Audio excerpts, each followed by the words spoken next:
All right. Now joining the show for his second appearance, we've got a friend of the program, Mantis, the creator of 3-1 Heaven, and a guy that came on at the beginning of the show. Was super thankful for that. And another guy, before we get into it, I have to thank for getting the wheels moving on us landing Joey Chestnut as a guest. Mantis saw the DM that I posted, reached out to Joey, and Joey got back this morning. He's going to be coming on the show. So I have to say thank you for that. So Mantis, how are you? Yeah, man. Hell yeah. He messaged me too. I sent him the DM and he said, LOL, the first thing I noticed is his birthday, 4th of July. And then he does, yeah, I'll respond to his message. Well, here we are. I appreciate that a lot, man. That means a lot. Oh, yeah. But since the last time you've come on, you've been doing a lot. A lot's been going on in your life.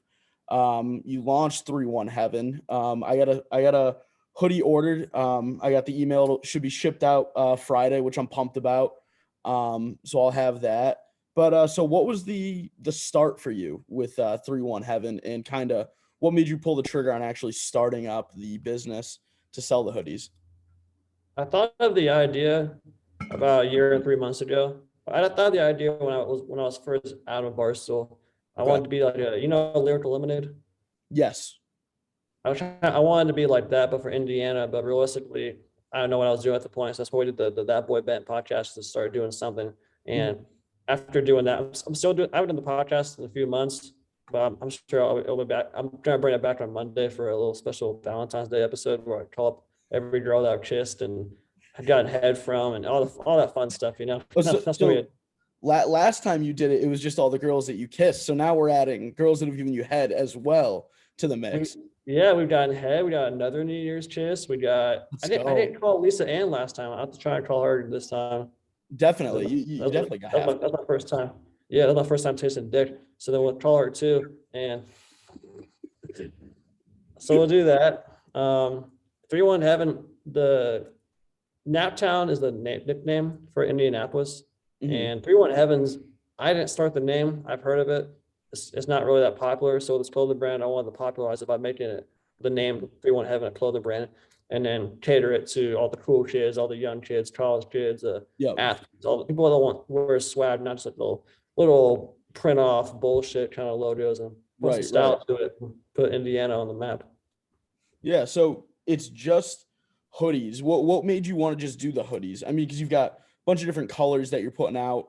What was the idea of just doing that, or are you going to maybe roll out t-shirts when it comes summertime? Because you dropped it in the fall and the winter when it really is in an inopportune time to just be wearing a t-shirt.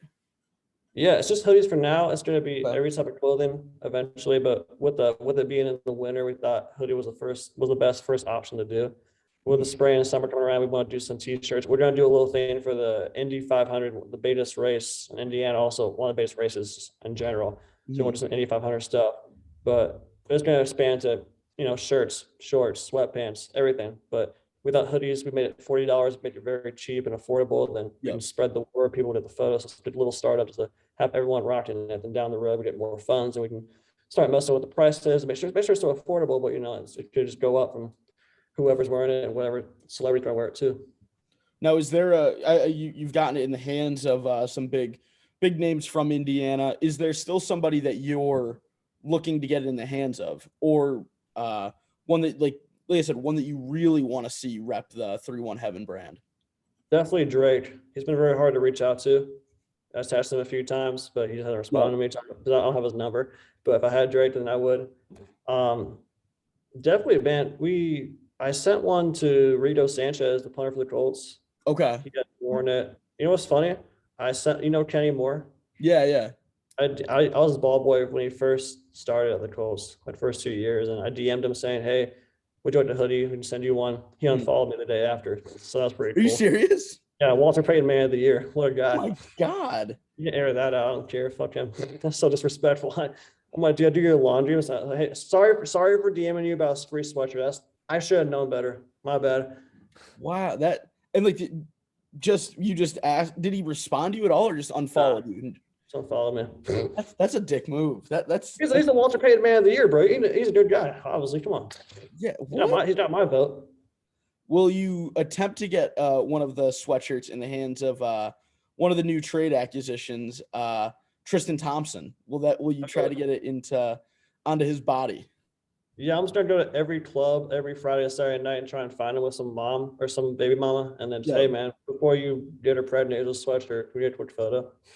No, I've never been to Indianapolis, but for the people that may listen from Indiana and Indianapolis, what is the spot that you think Tristan Thompson will find his next baby mama? Because like LA is an easy spot with the amount of clubs. I mean, Cleveland is I can't imagine is a great scene for that, but I'm sure he found a way. Indiana, what is the spot for Tristan Thompson to find his next baby mama? Funny, I made a TikTok about it and had a little Instagram TikTok about it last night. That did some good traction, but the top spots they were actually having right here.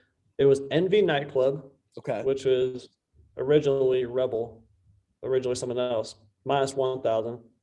Jack Harlow actually he did a little short set there in April last year. okay. TT Bob's, that's a hell. The TT Bob's is an incredible bar. It's just like every character's there. It's just it's an incredible spot. Taps and Dolls. You know what's funny? Taps and Dolls. When I first went there, it's a predominantly black setting. But so when you're white, I was the only white kid walking in there my first time there, and this black girl danced on me and twerked on me as I walked in the room. And it was the greatest thing I ever experienced in my life. I've never had a white girl like twerk on me, and I've been like, this is pretty dope. She was like going off the rails. I was like the happiest kid on the block. Well, good. That's good. Good for you with that one. Yes, these white girls don't know how to dance. That's why I learned that moment. Like, this is incredible. I hate white girls too. Dave and Buster's in Castleton. That's a sleeper. Dave and Buster's is a staple in Castleton, Indiana, which is about 20 minutes up north of Indy. Well, also with Dave and Buster's, he could find there. It's not the clubbing scene, but it's universal. You're gonna find probably maybe a single mom that he could, maybe step in as this kid's stepdad eventually. We never know. I mean, that hasn't been Tristan Thompson's MO, but you never know how it could go if he finds the right woman and finds a baby mama at Dave and Buster's, maybe while playing like, I don't know, Papa Shot or skee ball. Like that could be the way it goes. Oh yeah, Tristan gonna be at the Pop and Shot 24/7 there. Stepmom's on deck. Yeah. I'm sure all kinds of moms on deck. That's the perfect spot to find one. Sunset Strip, probably the most interesting, unsafe strip club in Indiana, but hey, it's a staple. And then Twin Peaks, that's a restaurant. It's like Hooters times 3. It's so much better than Hooters. Just lingerie night if I could go back. Anyway, and then Top Golf and Fishers. That's a sleeper because Top Golf, a lot of Colts players go there. A lot of rich people go there. So if he wants a rich stepmom, Swain and Pump. I don't know. I do like the sleeper picks, the two in there, like because the Dave and Buster's one for me, like that's a place for the common man. So I mean, if he goes down there, I think that's a pretty good sleeper pick. Top Golf, another one. A lot of people know about it. Top Golf. So that's another one. I mean, it's a different crowd that he's going to find at a strip club or a nightclub. So maybe he's over the club scene in out in LA or out in Sacramento. So this could be a new change of pace for Tristan Thompson. But I do like the odds there. This is a shot to become an indie animal, as they call us. Indie animal. I like that. That. We're deadly. So how do you feel about the trade? I mean, it seems like the perfect time to get you back on because I reached out and the trade hadn't become official yet or really hadn't been announced. How are you feeling as a Pacers fan? I know Kings fans aren't too thrilled about it. So I'm wondering from a Pacers fan perspective, how you're feeling about the recent trade.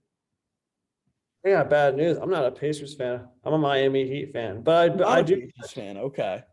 But I do go to the games just when I get free tickets, just nothing else to do, and I'll watch any Pacers game at home if just the channels right there. Mm-hmm. But I've been following them for recently, and I think the trade. Well, first of all, I think the Tyrese dude is really, really good. Yep. I'm surprised that they got rid of. I mean, they did rid of everyone. They did rid of LeVert, Sabonis. I'm surprised they got rid of LeVert. I thought he had 44 like last week, and then they just trade him immediately. That was interesting, but they're in all fully rebuild mode. I'm sure Miles Turner's gonna be gone here soon. Probably. But I think so much. I mean, the whole media and Twitter has been just going after the Pacers, saying you guys haven't had a single digit pick in 20 years, and we sucked, and they probably felt that pressure. They just want to clean house, get as many picks as they can, build off of that. Chris Duarte, he's a really good rookie. He's really, really good. So maybe they build around him. We get an actual center, unlike Miles Turner, who's doing TikToks and maybe going 1 for 7 for threes, even though he's 7 foot tall, should be under the post. But Yeah. what do I know?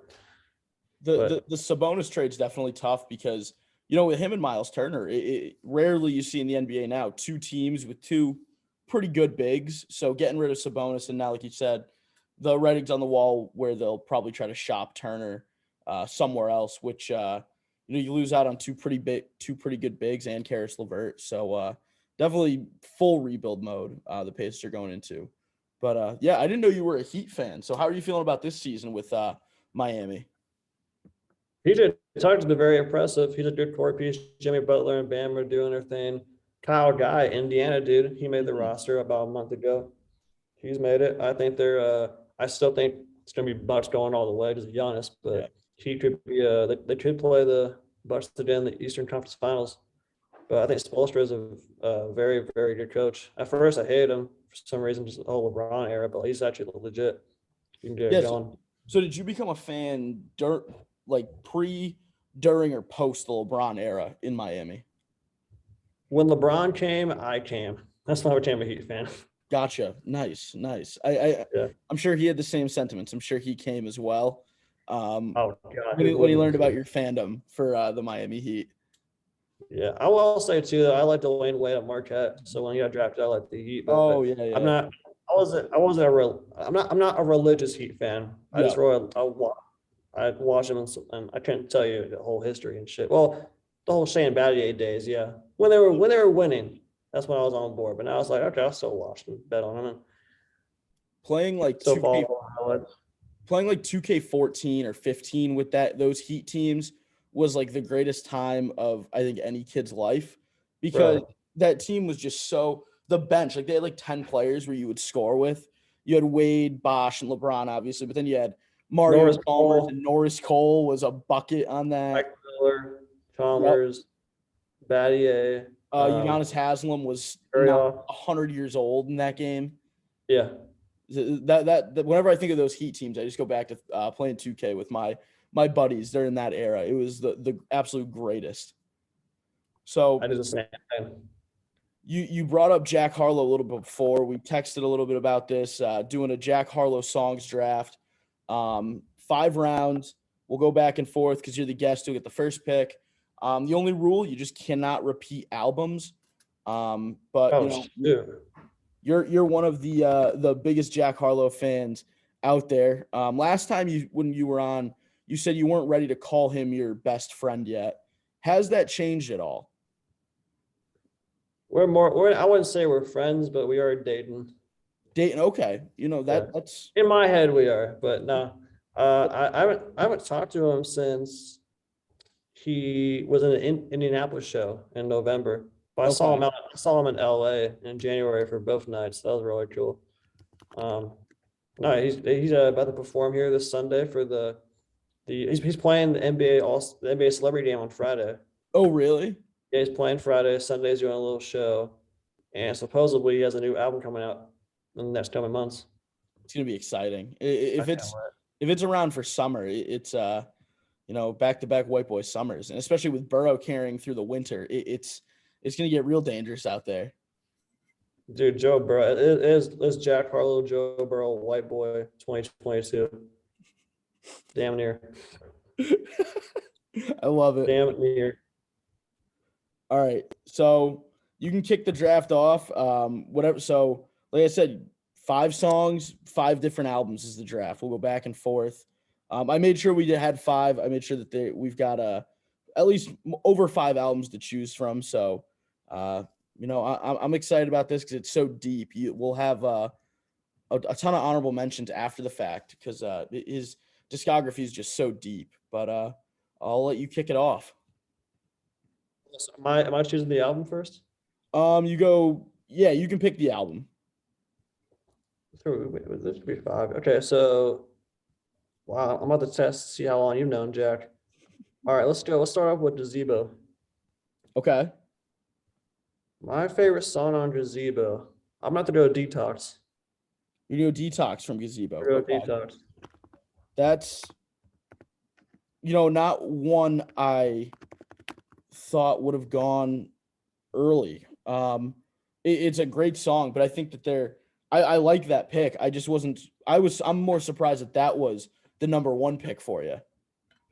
There's something about listening to that song when I first heard it in 2019, driving late night.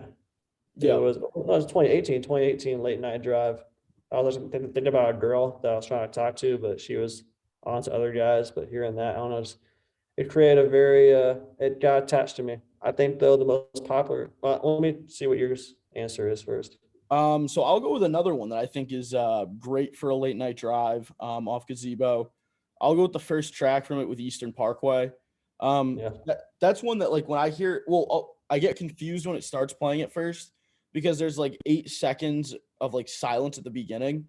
So whenever I'm It's driving, very, very minimum. There's a little bit of hearing, but yeah. So like whenever that comes on like shuffle, I have to check my phone to make sure like it didn't pause or I'm not getting a call or something.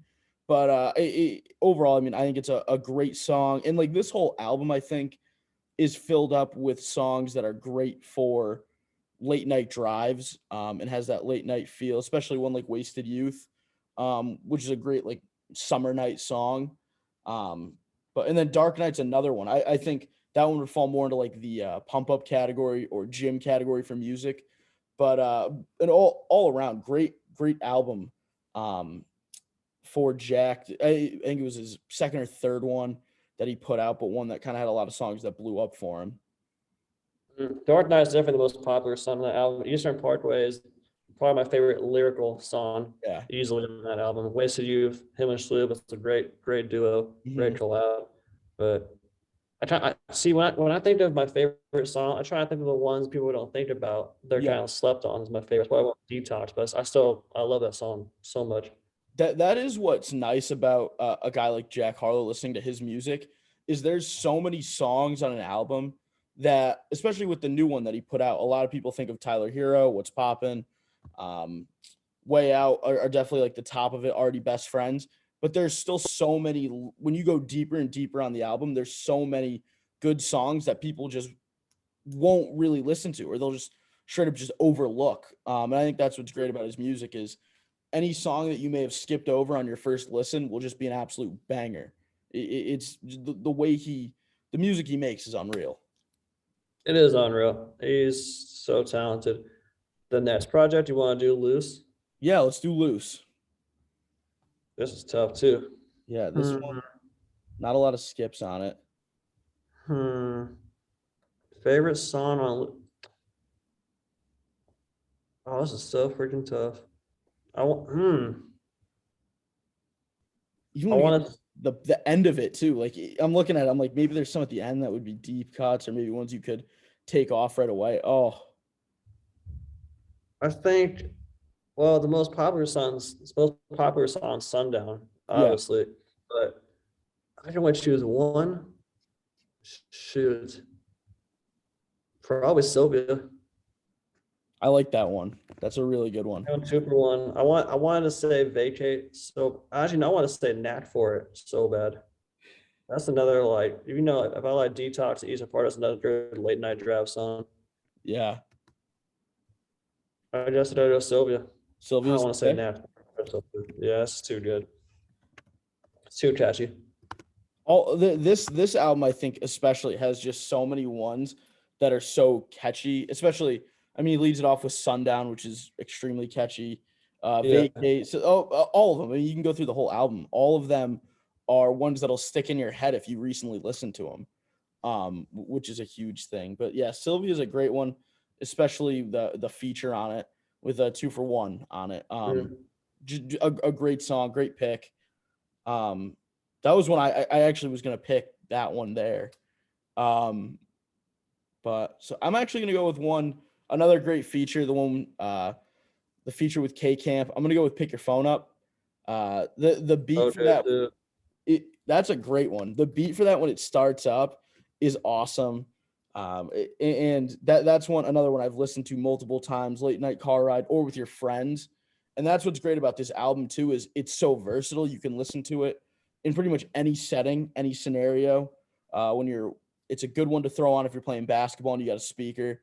If you're in the car with your friends, if you're alone in the car, like there's a lot of places that this one can be played. And I think Pick Your Phone Up is about as versatile as it comes off that album.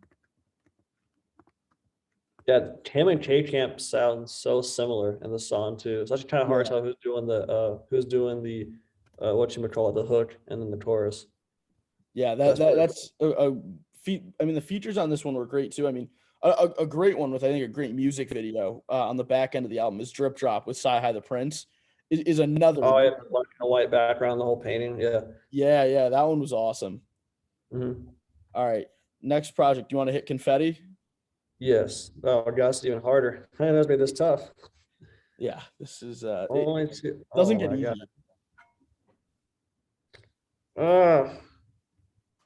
Shit. I'm narrowing down to 3 right now. Okay.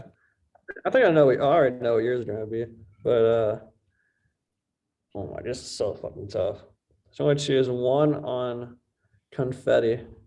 I gotta go River Road. River Road, nice. That is incredible lyricism right there. Yeah. Let me guess what yours is before I. Hang on, let me lock mine in. Okay. I'm between 2 right now. Let me say this: my favorite like party song is Warsaw, easily. That's an awesome one. That's a great party song. All right, so I got mine locked in. Let me guess. You did Through the Night? I did not pick Through the Night. I'm going with I'm actually going with the song right before River Road. I'm going with Heavy Hitter. Another one, that upbeat like beginning with it, and the lyrics in it are just so awesome. I'd have to go that one or Big Chillin' off this album are probably my 2 favorites. And you know, like Through the Night was a weird one because I didn't listen to that one initially when it came out. I kind of just shuffled it and it never really came up in the shuffle, which was weird. So then you'd build a playlist with songs on of what you're listening to, and Through the Night never popped up. And then it was about like 6 months after the album came out, I threw it on. I'm like, wow, this song is also a hit. This one's also awesome. But yeah, I'd have to go with Heavy Hitter. Probably my favorite song from the album. That was my favorite one before the album came out too. The video is great. I love the reference to Daryl Isaacs, the Hammer. When you're in like Indiana, Kentucky, driving on the highway, you always see the Hammer billboard sign everywhere you go. So I didn't even realize that the Hammer was Daryl Isaacs until that song. Oh shit, he's making a song about a guy that I'd see for like the past 10 years of my life. That's awesome.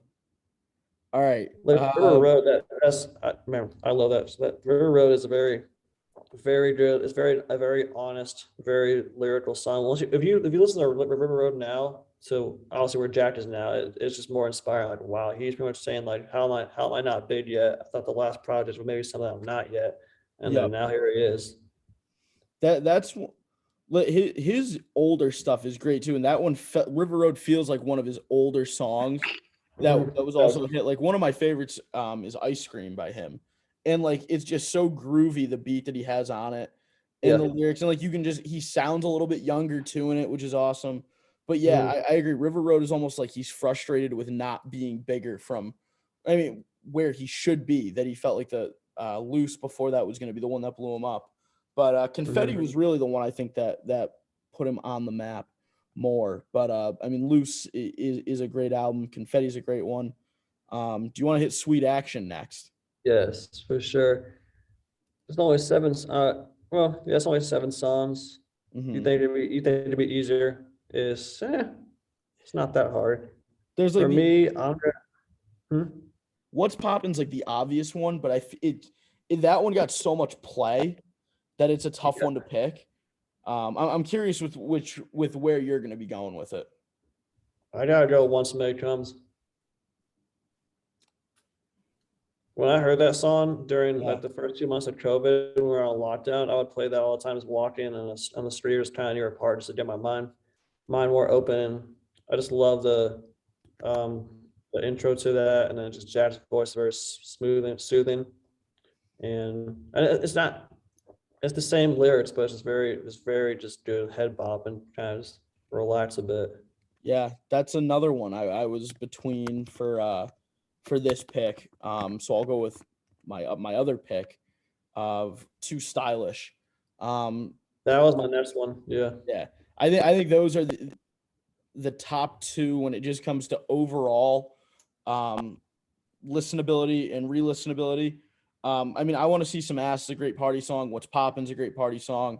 Hey, Big Head's good, but I really feel like Too Stylish and Once May Comes are probably the two best songs. It just didn't get commercialized as much because of how much What's Poppin' was a hit.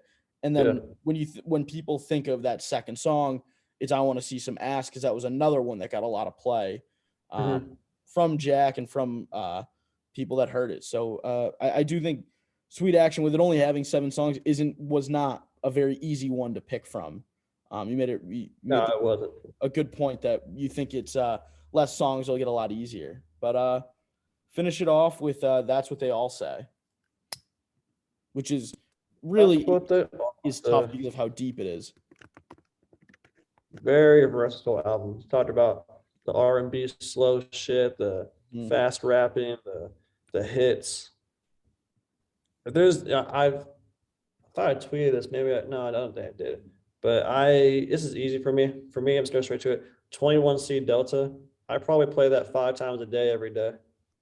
Yeah, it's transition is incredible. The Delta. I think Delta part is my favorite part. I think Delta I like more than 21C, but it's just it's just horny. That's all it is. It's a super horny song, and not many artists are able to do.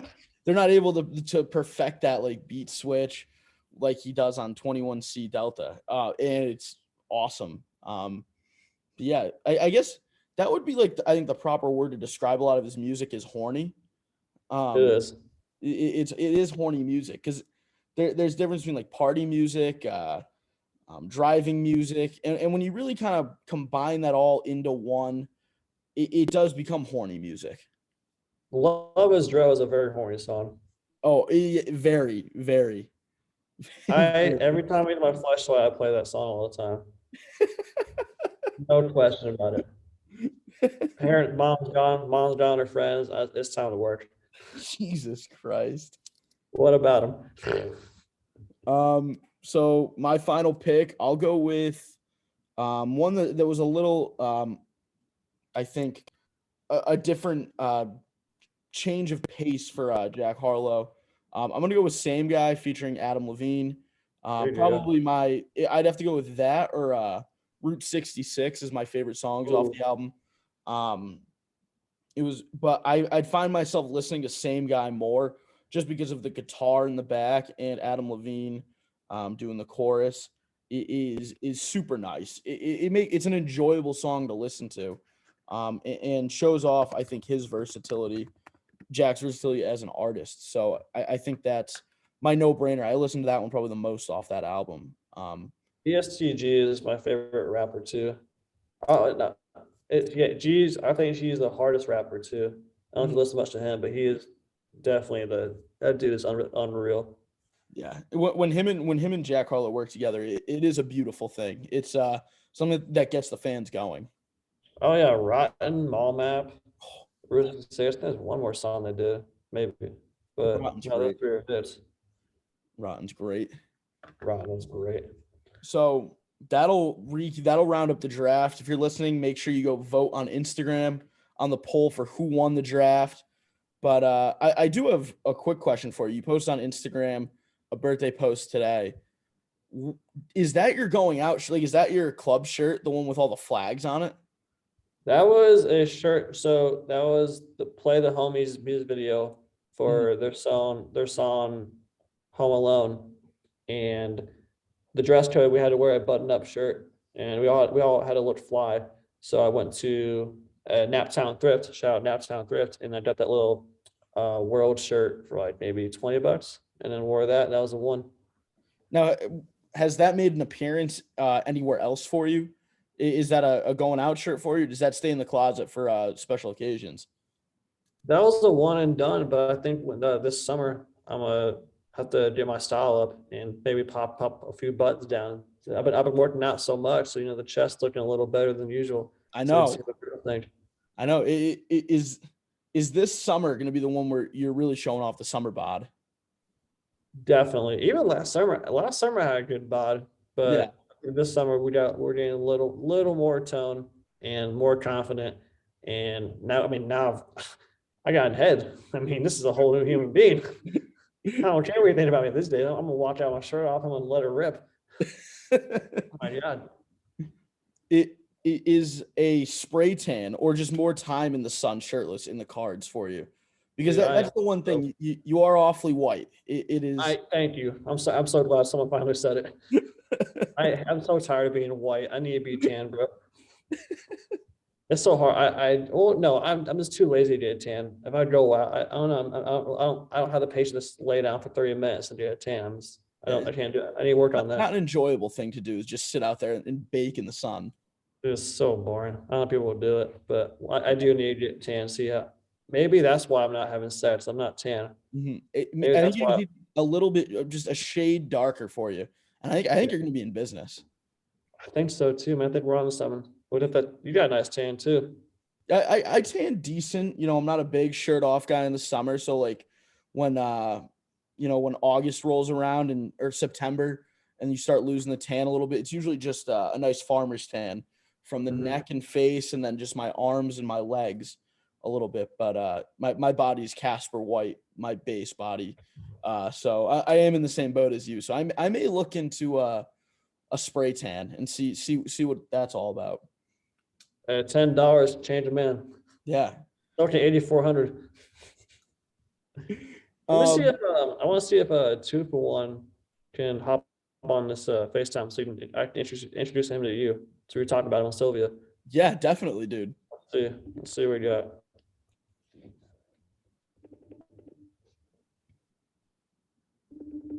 He might be in the studio. I don't know. Let's see it. 2 for 1. Holy shit. Rain. Not looking good.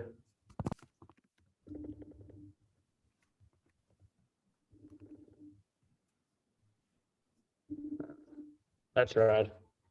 Now, do you know him through Private Garden and being with Jack and Urban Wyatt? Yeah, I met, it's funny. I did 2 for 1 story here. I met Jack and Urban at an airport in LaGuardia, and then I met 2 for 1, Shlu, Cheese, and Ace Pro we were playing pickup basketball at the Indiana Pacers practice gym. And at the time, I knew who they were, but I didn't know what to say. So I was kind of like, oh damn, the guys. But I was playing basketball. They were nice. We introduced ourselves. But after we played basketball, I picked up 2 for 1. It's me and him, Drew Thomas, one of Jack's managers, my friend. We're going to go do some barbecue for lunch. And I didn't know. I knew his name was Juan.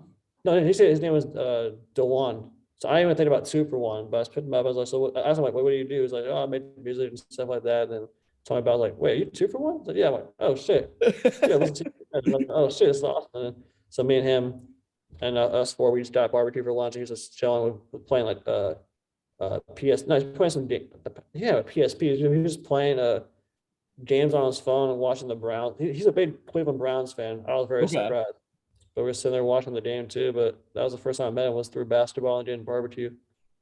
I can't lie. Your life does fascinate me because it feels like a GTA character just doing side quests the whole time, where you end up playing basketball at the Pacers practice gym with famous musicians, and it seems like you just fall into stuff and run with it, which fascinates me so much, and it's just so awesome to see. I can't lie. It's something I think people are definitely envious of.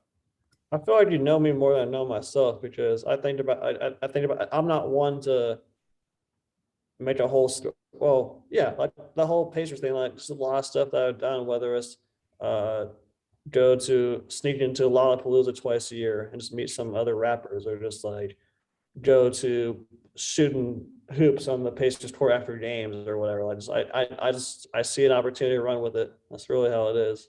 Yeah, I mean, you had another one this past weekend when you went down to Florida and you were playing in a Madden tournament against like Terrence Ross. Yeah. Which is just, and that's another thing that some of the relationships also fascinate me. Like your one with Terrence Ross that goes back, it seems like a couple of years. Like I brought it up the first time you were on. My favorite video still that you've done is the one of you playing 2K or you playing basketball at the park, and it's the 2K animations with it, and your response to him is just hilarious. So like stuff like that I find beyond fascinating. Thank you. Yeah, man. I think that's one thing that Barstool really helps you on. I've built on all the opportunities of building connections and keeping them in my back pocket and staying cool with people. And then here I am still just, even though I'm like independent still, I'm still doing Terrence Ross events, or I'm still helping out artists and being with them. So it's really, when you know someone's, they always say be friendly and shake everyone's hand, and it's really meaningful. They weren't joking when they meant that. It helps a lot down the road. Yeah. So you got Joey Chestnut coming on your show tomorrow. Tomorrow. Well, I guess next week when this airs. Yeah. Which is I'm super excited about. You had him on That Boy Bent.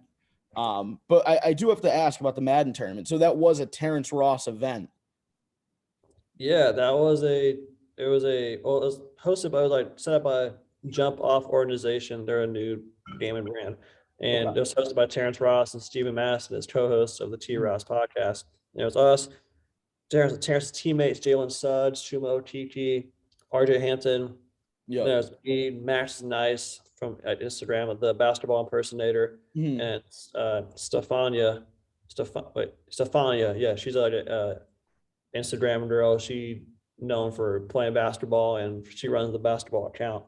But it's funny, when I got a photo with Stefania, every dude was like, yo, wait, you know her? Oh, I got a crush on her, bro. What's she like, bro? I was like, well, jump shot sucks, but she's cool. Like, she was like 1 for 7 when we played. I was like fucking 4 for 8 anyway.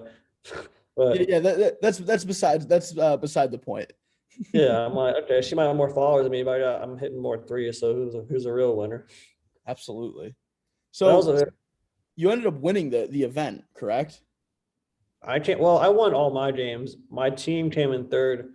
It was a team of 3. You had to win 2 or more games to advance each round, and it came down to where we had this girl, our teammate, Tech. She had to win a game, but she got smoked by this one guy, so we came in third place. So we won $3,000. So we split each 1,000, and I used that 1,000 to get it back on the $8,400 blowjob debt. That's what I put it on. We're almost there. Oh, almost chip. Now that's definitely worth more than like college loans for you. That's definitely gotta mean a lot. Yeah, but it was the best day of my life. No doubt. It changed me for the better. I'm hoping that so this year you're doing where you'll call the girls that gave you head and kissed you. I'm hoping next year when Valentine's Day rolls around, the pod release another episode of the pod and drop one with the girl that you lost your virginity to. That would be the ultimate year in review for you. Just the absolute. It's watching the progress through a recording. It would be pretty elite. It just hurts knowing that I gotta wait to be 26 years old and just some choochie. It's all good. Hey, when that day comes, don't you can't stress about it. The way you're working out, I think it's going to be a hot boy summer for Mantis. Yeah, I thank you for the words. If it ain't this summer, then I'm just gonna hit up Ben Polizzi and call it a night. Shit, that's my guy. More than my guy, really. That's awesome, Mantis, man. I appreciate you coming on. Always a pleasure talking to you, and plug away with where people can find you and where people can find 3-1 Heaven. At 3-1 Heaven, Instagram, THREE, the number 1, and then HEAVEN, 3, the number ONE, Heaven on Twitter. If you go Young Mantis 2 on my social platforms, you can see all the heavens there. But Heaven's here, make people laugh and sell some dope ass merch. That's what we're here for. Awesome. Like I said, yes, I appreciate you coming on, man. And thank you for listening to this episode of the My Parents Office podcast. Stay tuned for more episodes we'll be releasing next week.